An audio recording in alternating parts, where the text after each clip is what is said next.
wala silang kaanek-anek sa katawan. Oo. Pumupunta sila doon sa mga lugar kung saan sila kailangan at kung ano yung pwede nila i-contest. Kapag hindi nila kaya, binabalikan lang nila at hindi sila gumagawa ng mga questionable plays na pwede silang malagay sa alanganin. Yes, men.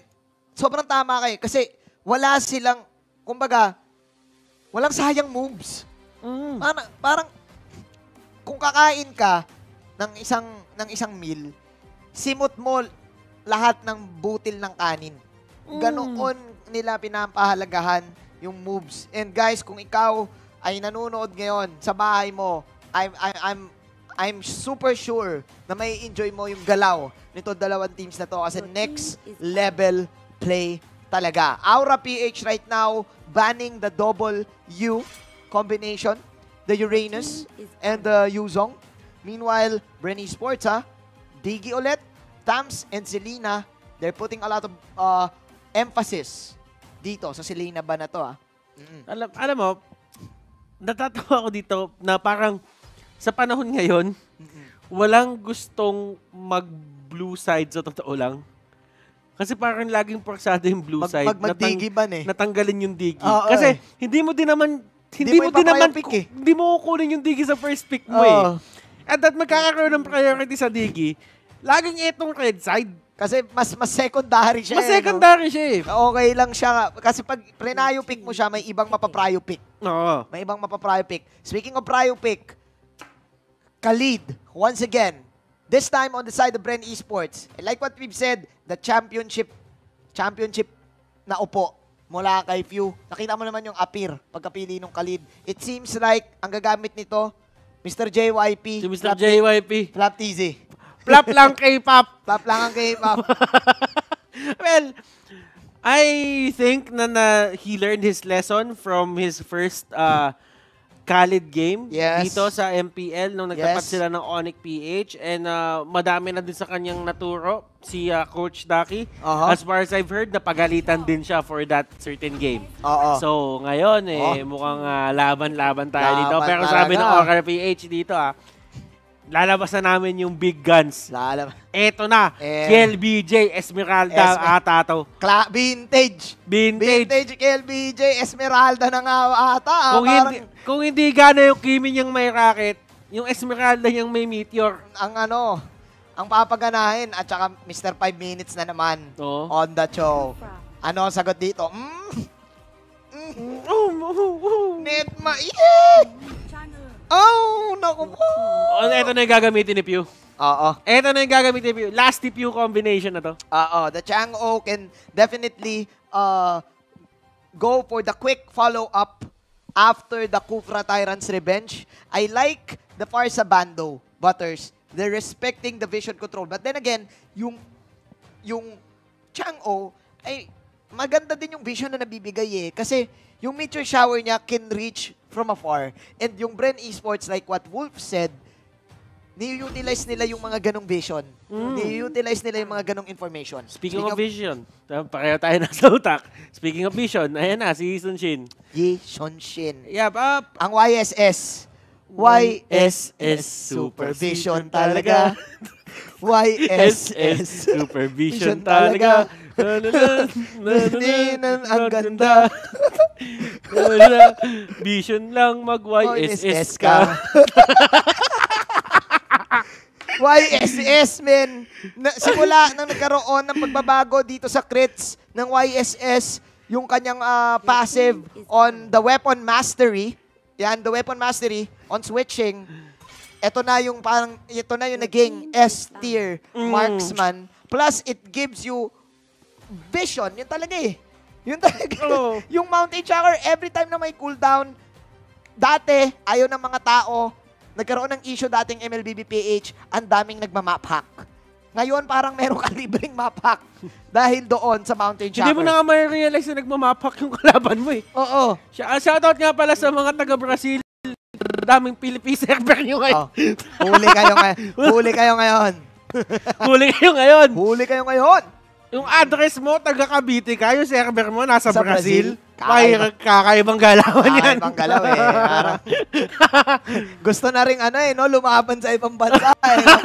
Ang pinasabi nila. International competition. Hindi ako makasali kasi ng MPL eh. Gusto ko na mag-M2 eh. Sali kaya ako sa Brazil. Shoutout sa inyo. Shoutout to our friends from Brazil. Yes. And to the people who are watching abroad, thank you so much. Parte kayo ng Mafia, ang manlalarong Pilipino abroad. Yeah. Ayos ba yan? And sana napapawi namin yung kalungkutan. home kasi namimiss nyo yung family nyo eh. Kami bahala sa inyo dito. But still, let's go back to the draft, Manjin. Lancelot ang kinuha dito ng Bren Esports. Si Lance. At eto si JP dito nakuha niya yung hindi naman siya gagamit niyan. Pero nakuha niya dito yung si Balmond. And Balmond is a really good answer against the Khalid. Kasi isipin mo to, yung ultimate niya actually has damage equal to the percentage na loss na HP. Now, ano yung implications niyan for Khalid? Mapipilitan si Khalid gamitin yung sustain niya na maaga. Kasi the more na nawawalan siya ng buhay, the more na nagiging masakit dito yung ulti netong Balmond. Yeah, that lethal counter execute mechanic from the Balmond is a lot para sa isang Khalid. Pero Butters, nilabas. Ang vampira, ang tunay na vampira, ang Succubus. Nilabas na ang Succubus. Nilabas na. Si Alice.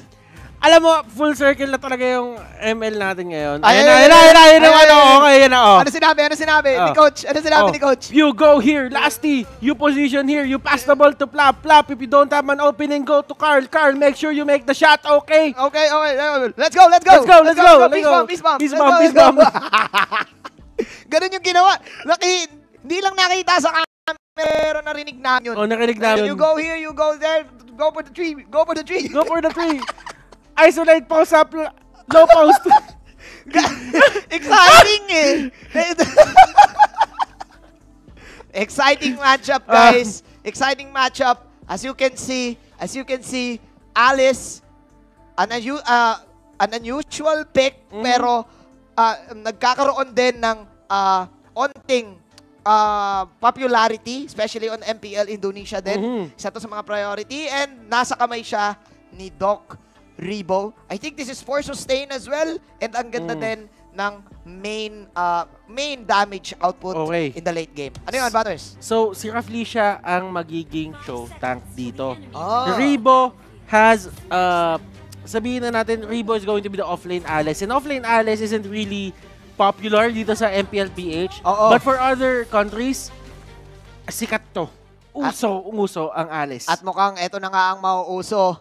Ihanda nyo na mga rank games nyo as Alice is back. Nakita na rin natin to nung isang araw actually. I think BSB was the one who pulled this off. But let's move on dahil Pew is going to use the Chang'o, and against the Kagura Grid, Aura PH, sila ang mauna dito. Sa Lito Wanderer at sa Purple, pero mag-aabang dito si Flap TZ sa Orange Bops, spotting out Kiluwash.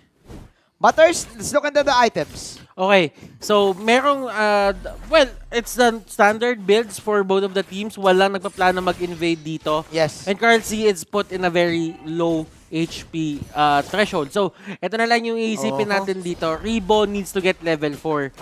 And medyo mahirapan siya sa lane na yan because Alice doesn't really have a good kit against an Esmeralda. Yeah, actually, mahirapan ng Alice kapag from level 1 to level 4. Tama ka? Kapag up against siya sa mga fighters na kaya kagad bumakbak. Which is actually, ang Esmeralda, hindi ganoon. Kasi ang Esmeralda, kailangan niya pa ng 2 levels para magkaroon siya ng bully potential ng onte. She needs the shield and the second skill.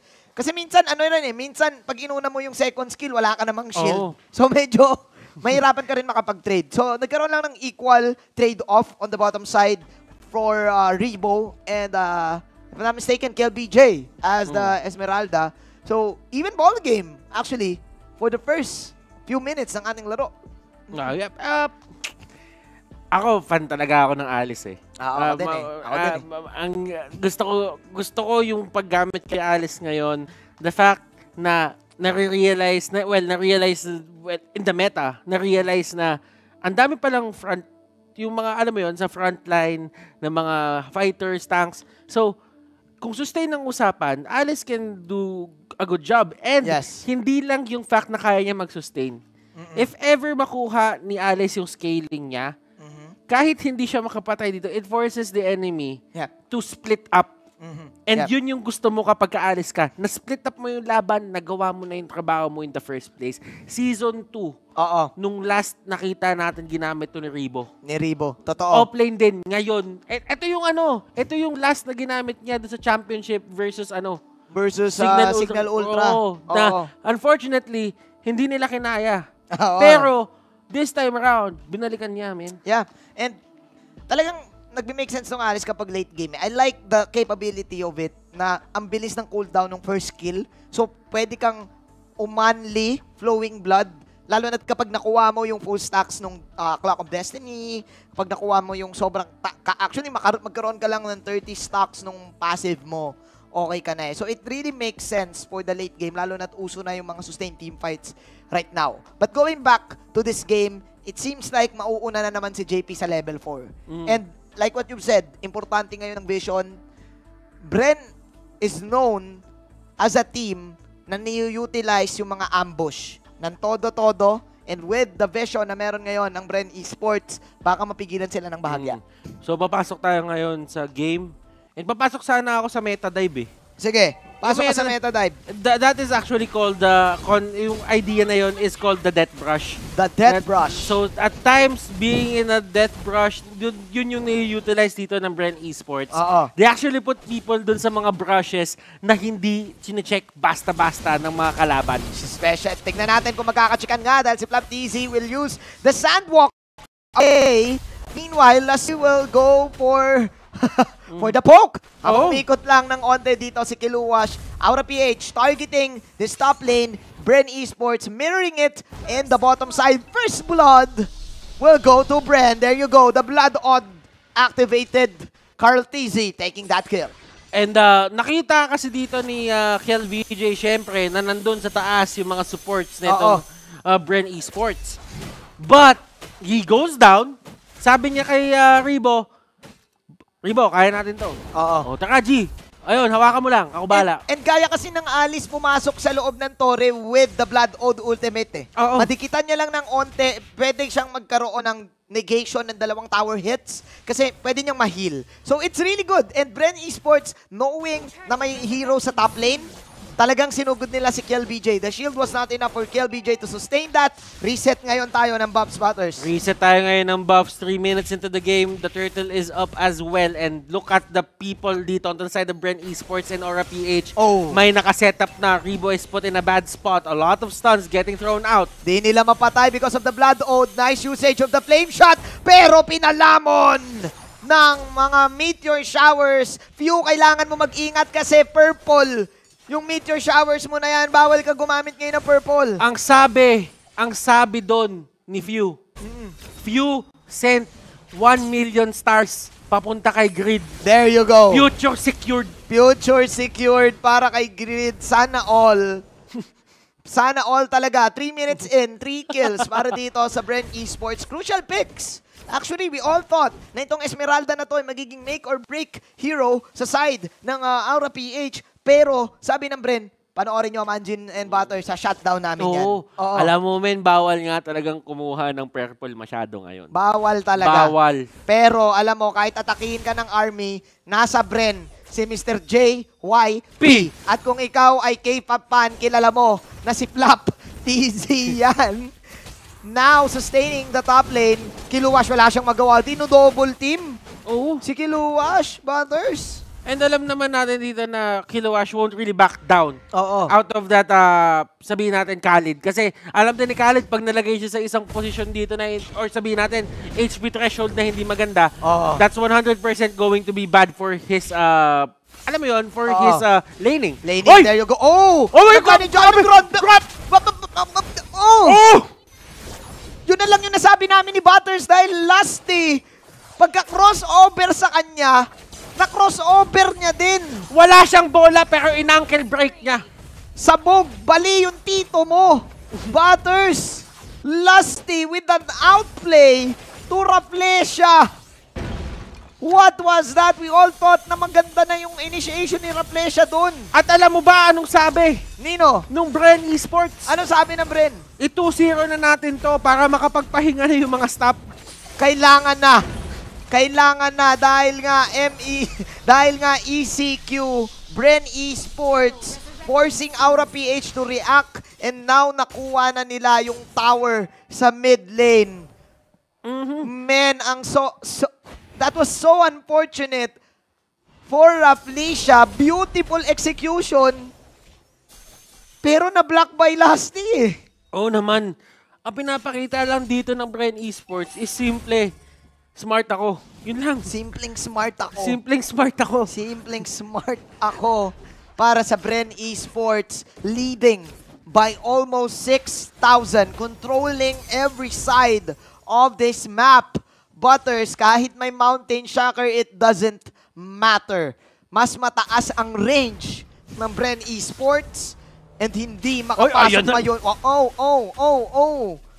Grid dito nahuli. Grabe naman si Cartese! Pumasok ako po! Oy! Masyado atang dumulas. Dumulas lang si Kulas, mga kaibigan. At nakakuha pa rin si Doc Torribo ng kill as KLBJ will also fall down. Cartese nanggigil actually on getting that kill, but it's still okay kasi Bren pa din ang lumalamang dito sa ngayon. Butters, 69 minutes para sa ating turtle. Basta ito, de-bomba pa rin si Cartese. The bomb. Siya ang bomba. Siya ang bomba. Ng Bren. Oo. Na-isolate. But again, ang hirap makapasok pala, men, ng Aura. May Meteor Shower plus may Flowing Blood na sinasalo ninyo with all of these heroes na gusto sanang mag-all in. The Esmeralda, even yung YSS gusto niyan lumapit sa'yo eh. Oo. Para ma-max potential ng crits. Hindi ka makalapit. Kakaiba ang galawan ng Bren Esports ngayon. Man, they're actually using their maximum potential of their lineup. Now, Aura PH, they can still win this for sure. Oo. Pero kasi, ang ginagawa ng Bren Esports dito, hindi nila binibigay yung breathing space na yon. Lagi nilang pinipwersa lumabas. Kahit yung sariling purple buff dito ng Aura PH, hindi na nila makuha. Oo. And this is the first time na nakita kong nasa ganitong sticky situation ang Aura PH. Men, ang dami na natin nakitang games ng Aura PH na yes, nagka-comeback sila. Pero this time, wala akong makitang sign na baka pwede. Kasi lahat ng resources ay nasa Bren and walang sinasayang na move ang Bren. Probably yung nakuha lang kanina ni Cartese na death, pero this time natuto na siya. Oh my glove! Aura PH, how can they come back from this Butters? What is the comeback ngayon ng Aura? Anong miracle play? They need Bren to make a mistake. And that's the only thing I'm seeing right now. And ito yung mga mistake na tinatawag natin. Mukhang ito na nga ata dahil pumasok si Doc Ribo mag-isa pero tatlo ang nawala na at nakakuha pa ng mga kill dito.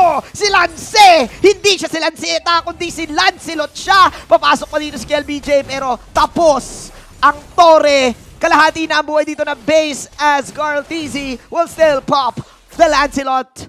Triple Thorn Bros.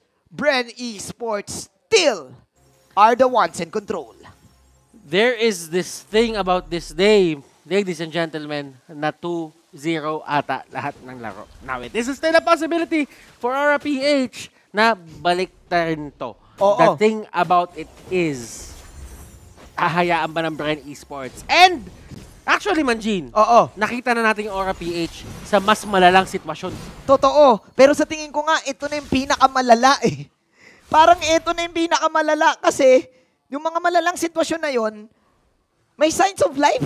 Oo. Yung Aura ito parang 2 kills lang ang nakuha nila. Usually yung mga sitwasyon na nakikita natin na yun, Butters, yung kill count halos tabla. And yung gold count, hindi ganito kataas. 10k gold lead. Aura PH known to do miracle after miracle plays. But this time, nasan yung Diggy? This time, nasan yung Arrival? This time, nasan yung Natalia? Hindi natin makita ngayon ano ang susunod. Now, Bren going into the Lord. After this one, pwede na ata matapos ang laban, Butters. And looking at it right now, there is a Lord take happening here for the side of Bren Esports. And they will get it. They will get it easily. Retribution is casted dito. There you go. Pero may nasipa dito. This is the pick of the baka kailangan nila. Pero Lusty dito! Oh my glove!